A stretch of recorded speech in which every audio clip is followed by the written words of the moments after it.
Bonjour, je vous retrouve avec grand plaisir pour cette nouvelle lune du 1er février 2022 qui aura lieu à 6h49 en temps local et donc à 5h49 en temps universel.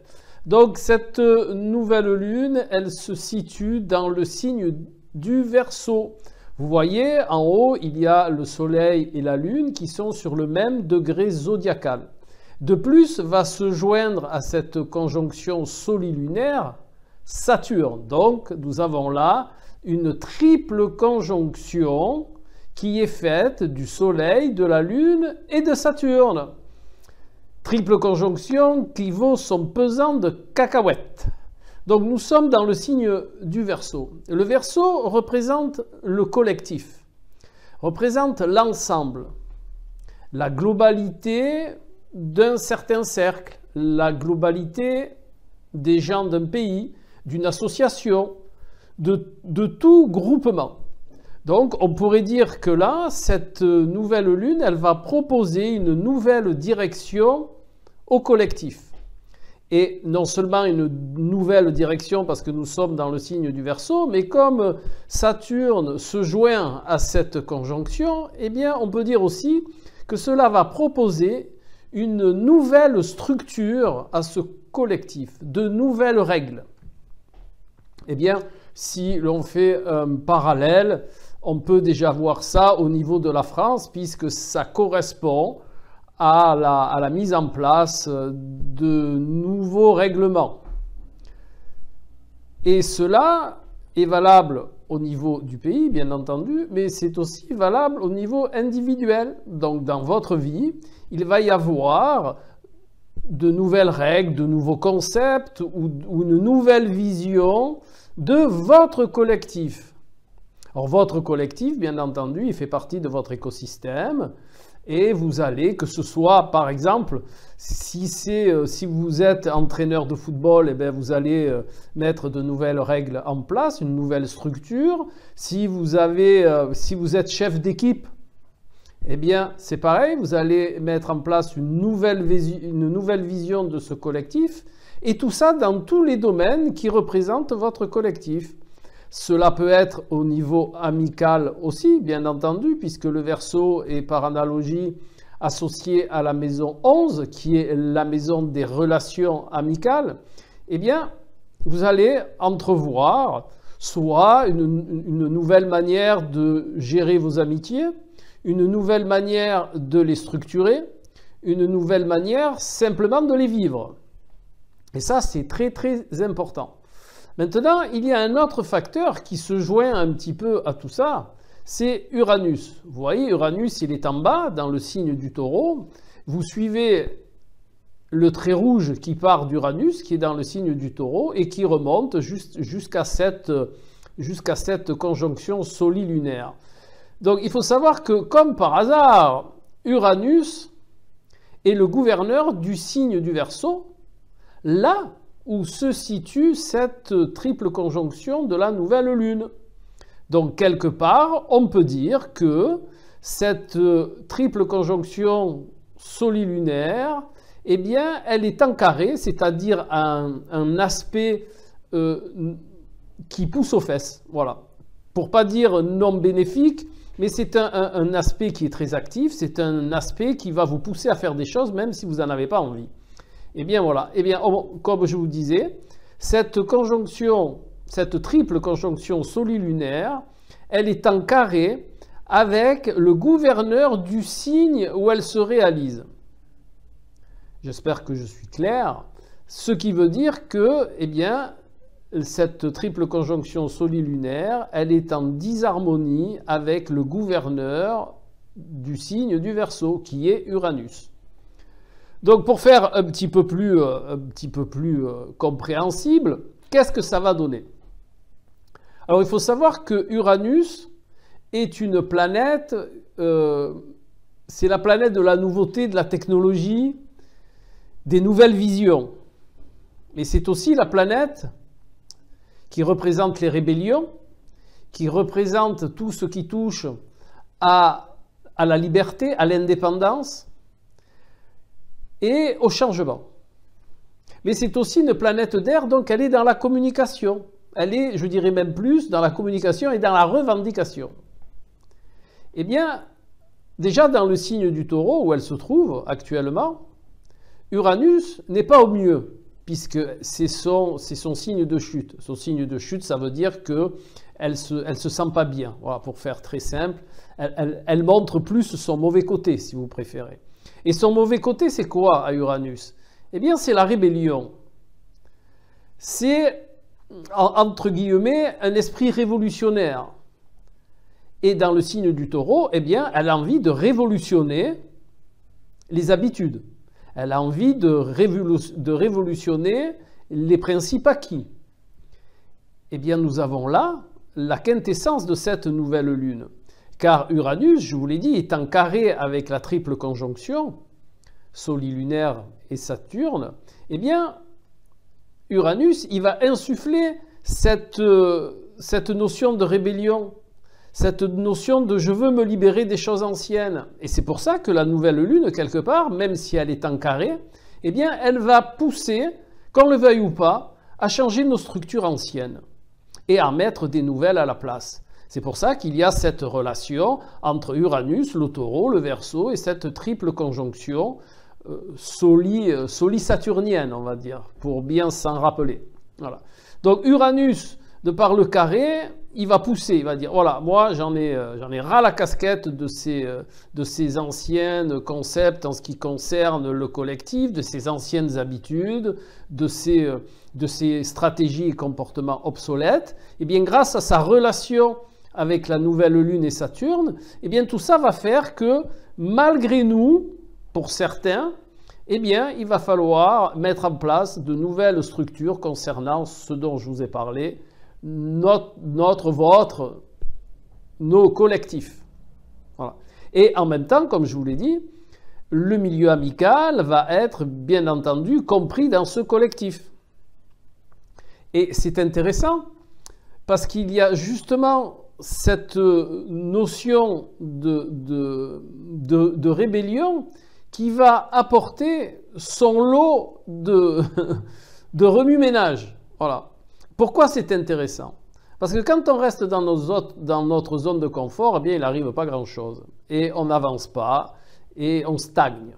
Et bien là, ce qui est intéressant, c'est que ce lot de remue-ménage, même si parfois on ne l'a pas voulu dans son ensemble, eh bien, va nous proposer une nouvelle vision de tout cela.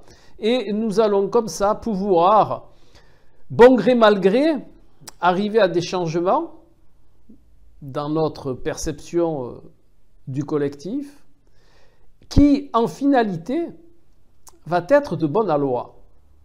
C'est-à-dire que dans la finalité, l'aspect du carré, il faut le concevoir comme ça. Au départ, on n'a pas envie, on hésite, et le carré, il arrive, et hop, il va vous dire, eh bien, que vous ayez envie ou pas, c'est pareil, il faut se mettre au travail. Eh bien, le travail, il va se faire, et la finalité, eh bien, elle va être très bénéfique.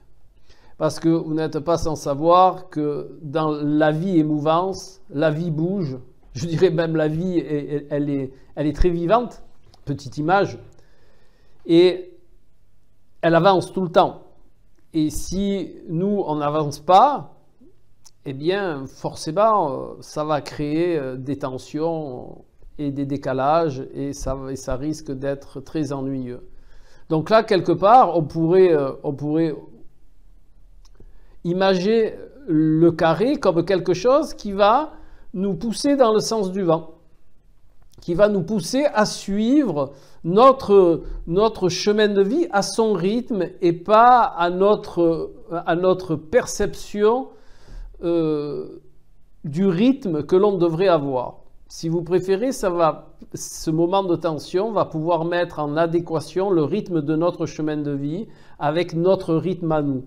Voilà, parce que, et ça tout le monde le sait, l'être humain dans sa majorité, pas pour tout le monde, mais dans sa majorité, a plus de facilité à aller vers justement la facilité qu'à se dire, bon ben voilà, tout va bien là maintenant, mais il va falloir que j'avance quand même, donc je vais voir un peu ce que je peux remettre, ce que je peux changer, ce que je peux améliorer.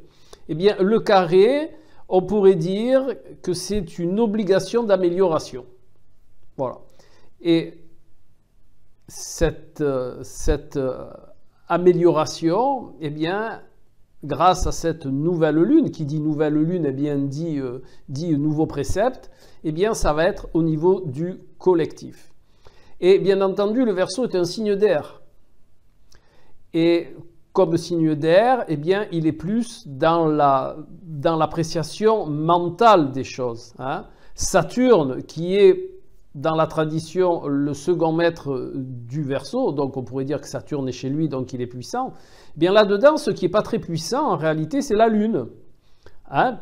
La Lune et le Soleil, puisque le Soleil, c'est son lieu d'exil, hein, puisque c'est le signe opposé au signe du Lion, où il est le gouverneur. Eh bien là, il est en exil dans le signe du Verseau. Donc, le Soleil est toujours puissant, mais il n'est pas très puissant puisqu'il est chez lui.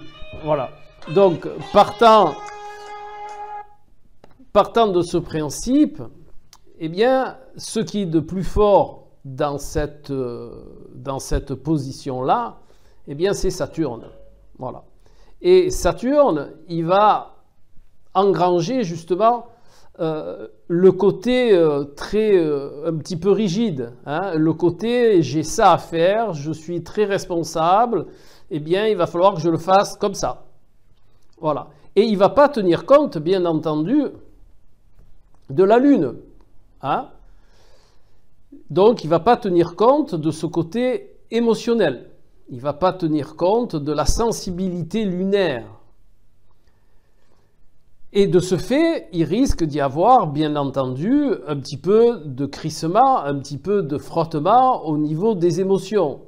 Si vous regardez cette carte, si vous regardez plus spécifiquement cette triple conjonction, eh bien vous voyez que la Lune, elle est entourée du Soleil, principe masculin, rationnel et diurne, et du principe saturnien qui est fiabilité, sévérité, limitation, et puis responsabilité.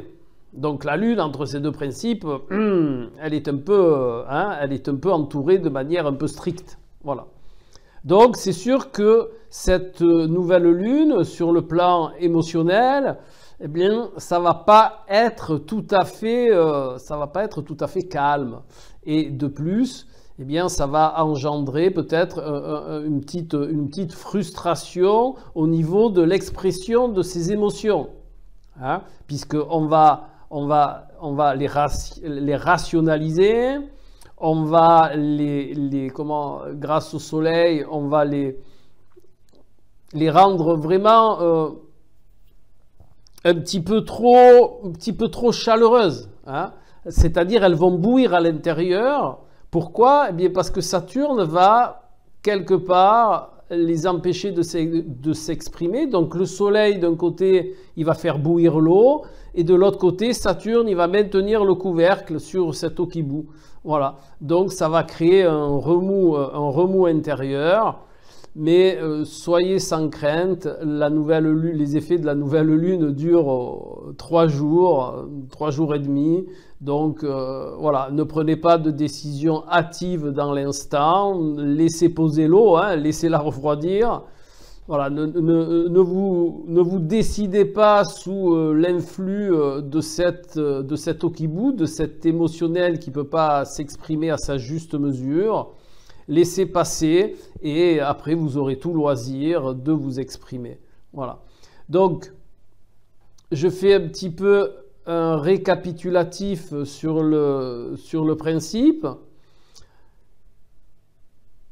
De nouvelles perspectives pour le collectif, les amitiés et tout ce qui concerne, eh bien, ce qui est en rapport avec votre collectif personnel. Bien entendu, vous le savez très bien que les énergies de la nouvelle lune, pour qu'elles soient vraiment spécifiques à chaque personne, il faut les faire corréler avec le thème de naissance de chacun. Là, on reste dans des énergies un petit peu plus généralistes. Voilà. Donc, ceci étant dit, il y a cette envie justement de libérer notre perception du collectif, de le libérer, mais non pas par une stratégie, on va dire, intelligente et au bon côté uranien, mais plutôt le côté ombre uranien qui va être un peu de ruer dans les brancards et de ruer dans tout ce qui ne nous convient pas dans ce domaine du collectif. Voilà. Il faut savoir que cet esprit rebelle, eh bien, il est déjà présent, puisqu'Uranus est dans le signe du Taureau déjà depuis quelque temps, et bien entendu, les personnes qui ont des facteurs qui sont dans cette zone uranienne du signe du Taureau, eh bien, vont ressentir plus spécifiquement cet esprit de rébellion, notamment ceux qui ont l'ascendant par là ou des facteurs personnels importants, eh bien, ils vont ressentir cette énergie de rébellion. Et pour tous ceux qui ont des facteurs au niveau du Verseau, eh bien, ils vont ressentir cette énergie de changement de leur perception du collectif, du perception de leur cercle amical. Voilà, vous avez tout ce qu'il faut au niveau de cette nouvelle lune pour la gérer de manière adaptée. Nous allons voir maintenant ce que nous propose le degré thébaïque de cette nouvelle lune. Alors le degré thébaïque de cette nouvelle lune, ce sera donc le 13e degré du signe du Verseau. Et la parabole associée à ce 13e degré du signe du Verseau, eh bien, c'est une troupe armée. Alors, vous me direz, une troupe armée, eh bien, ça, quelque part, ça correspond bien avec le carré d'Uranus dont je vous ai parlé tout à l'heure. Hein? Eh bien, le symbolisme de cette parabole, affilié au zodiaque par le degré thébaïque, eh bien, c'est un degré on va dire, de colère. C'est une émotion, justement, puisque la Lune est entourée du Soleil de Saturne, dans le Verseau, eh bien, c'est une émotion qui n'arrive pas à s'exprimer et qui, comme elle n'arrive pas à s'exprimer, elle va chercher à sortir de manière hard, de manière intensive. Voilà. C'est pour ça que cette parabole indique une troupe de cavaliers armés de lances. Parce qu'il va y avoir justement un combat entre la mise sous couvert de ce domaine émotionnel et, bien entendu, l'envie qu'elle a de s'exprimer. Donc on est bien là dans cette notion de la nouvelle lune. De plus, comme je vous disais, avec le carré à Uranus, eh bien on est bien dans ce côté rebelle, dans ce côté un petit peu je veux me libérer et comme on ne me laisse pas, eh j'ai envie de me libérer par la force. Voilà. Donc nous sommes bien dans cette notion-là. Astrologiquement votre, Alain.